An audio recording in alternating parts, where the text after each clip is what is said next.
The summer before I graduated, I was required to do an internship. I chose to do mine abroad in Ghana, West Africa. I was blessed with a tremendous learning opportunity to participate in a cross-cultural education program as a student intern of IUPUI, teaching physical education at the Morning Star School in the city of Accra, Ghana. My objective during this trip was to provide the Ghanaian teachers and students with the information, tools, and resources necessary to advance the levels of healthy physical activity, eating habits, and lifestyle choices for extended and improved qualities of life. The first day arriving to Morning Star School, I was filled with much excitement.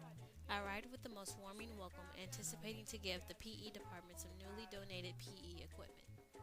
Myself and other classmates were welcomed by the school into the opening ceremony. Giving an open ceremony is part of the school's tradition performed by the teachers and students every morning. It was so refreshing to see such young, intelligent individuals stand together every morning to sing, pray, and encourage each other. Each day the school marched together with one beat, as if they were one cadence. After seeing such a gathering, I knew my stay there was going to be an invaluable experience. Every day I was prepared to wake up at the crack of dawn to travel down the road to Morning Star School. After morning assembly, the teachers would gather to worship and praise and make any necessary announcements. Every morning, gatherings always gave me a fresh start to my day.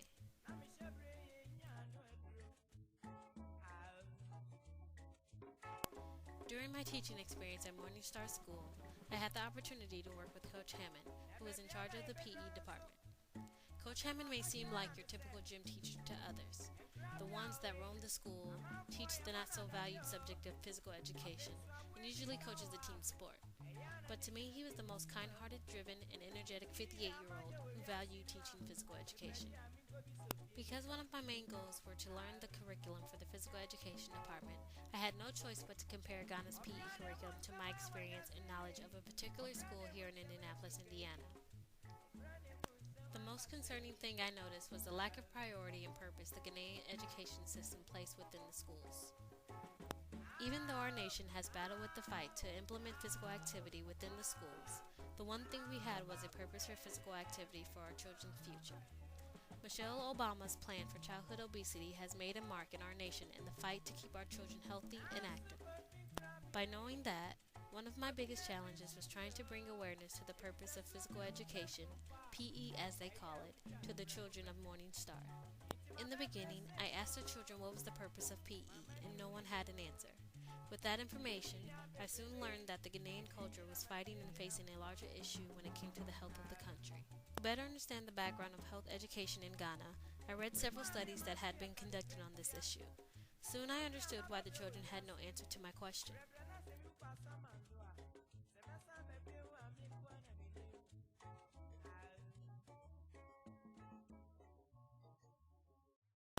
For an example, Ken Harmon conducted a study about the future of PE and talked about the issues Ghanaian school systems face when it came to physical activity. In an article published by the Modern Ghana News, stated that the Ghanaian Ministry of Education had concerns that PE was not being taught in most first and secondary institutions as it should be. Another issue was that there were reports of teachers using their periods for other subjects, leaving the children with no time to partake in PE. I experienced some of this during my stay at Morning Star. The time allotted for PE during the week was another issue. Sometimes students may only partake in 2 periods a week when the required time allocated is 4 periods a week for lower and upper primary levels. The weather could be an issue because of the resources that are given to the schools. At Morning Star, the days it rained, we would carry out PE in the small classrooms because the courtyard would be filled with mud puddles. For an American teacher, some would say teaching PE in a small square footage would be a safety hazard, but in Ghana, it's the last resort to getting any physical activity during the week. Equipment used prior to the donated items would consist of old juice boxes to replace hurdles, foam mats to perform gymnastics, and chalk that made up the boundaries to a game of volleyball. This gave me a new appreciation for being creative when giving limited resources. The Ministry of Education in Ghana lacked the advocacy of physical education and the promotion of health development. These findings drew me further into comparing the two curriculums. My comparisons were derived from experience, observations, the two curriculums, and writings from the American Alliance for Health, Physical Education, Recreation, and Dance. I noticed the American curriculum was skill theme based, which featured a weekly skill focus. Because of the variety of facilities, equipment, and schedules Americans have, the curriculum used a skeletal design that allowed for a diversity of teaching styles, cues, and activities among the different programs. The difference between the American curriculum and Ghanaian curriculum was the implementation of health and fitness that included several anatomy concepts, fitness goal settings, and other health-related concepts that teachers could but were not required to include in their regular activities. The Ghanaian curriculum for PE was 80% skill-related and the other 20% was knowledge and understanding. The knowledge and understanding mainly focused on whether students could remember, recall, identify, and name practical skills. The main purpose for physical education at the primary level was the development of mechanical efficiency. Most of the drills were developed to be simple.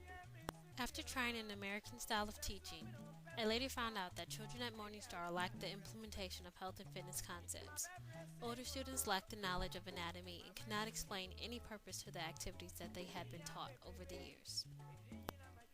For me, this was quite frustrating, but it allowed myself to reconstruct my teachings to implement small concepts and purpose to each lesson for each age group. After working with the children and asking for suggestions for different activities, they became eager to learn how the body works. They were open to new activities and enjoyed working with the new equipment in a variety of ways. I was able to create and implement lessons and activities for all ages, while still incorporating the curriculum's requirements, cultural practices, and related cueing. My goals went from learning the curriculum and education system to implementing new lessons that involved measurable assessments, daily opportunities for the development of skills and fitness, all while fostering an understanding of why, when, and how physical activity plays a part in the Ghanaian culture. Another article I read from Modern Ghana explained the long-term effect that physical activity can have on health benefits of a nationwide Ghana. Hardeman writes, the nature and quality of delivery of the school physical education curriculum is fundamental to the future not only of the subject in schools, but also to the future of active lifestyles over the full lifespan, for the two are inextricably entwined. My place of work was where most of my friendships were created. I loved the children, they were so fantastic to teach, and they certainly taught me a great deal. I certainly learned so much from them. Best of all, they were themselves, sharing everything with me, their love, their trust, kindness, respect, and disobedience. Although the children were exhausting, and my life became incredibly chaotic, they always inadvertently reminded me why I was there, and that I was doing the right thing. They were the ones who drove me forward and pushed me to the limit, and for that I thank them. By the end of my stay, their confidence had absolutely soared, and we had all come such a long way.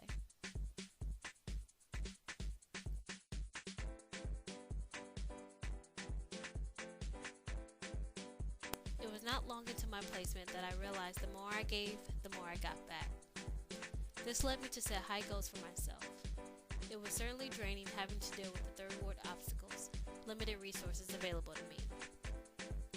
Therefore, to experience lows in such circumstances was unavoidable, but from these times of hardship, I made positive progress and I was always rewarded with the moments of achievement and success, especially during our weekend excursions. Weekends, me and the other 4 students did a variety of things.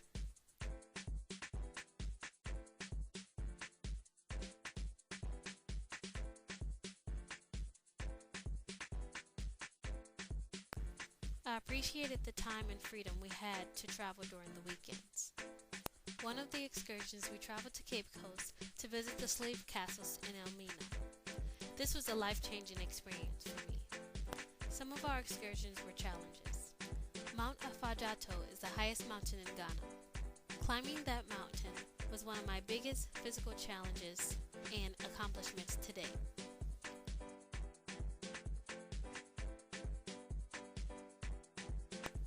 Getting to the top, I felt like I was on top of the world. We also traveled to Kakum Rainforest and walked across the rickety canopy walk, 40 meters off the ground.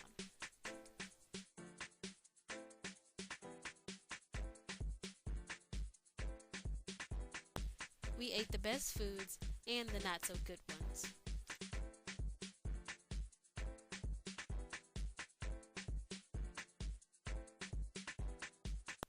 We even monkeyed around in the Volta region.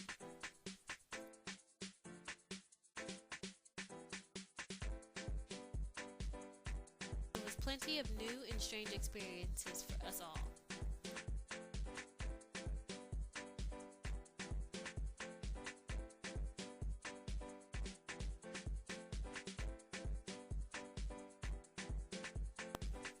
I don't think I could have done it with any other group.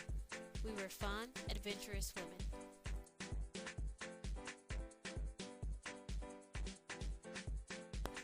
I can't really explain what Ghana is like.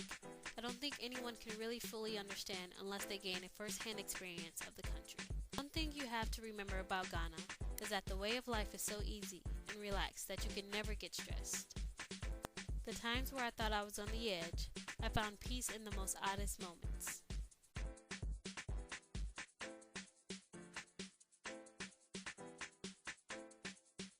Every fight to get here was well worth it.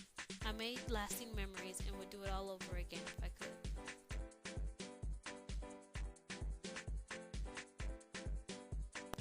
I couldn't have ended my undergraduate career any better than to go to Ghana, meet new people, have new experiences, and develop a new appreciation to life.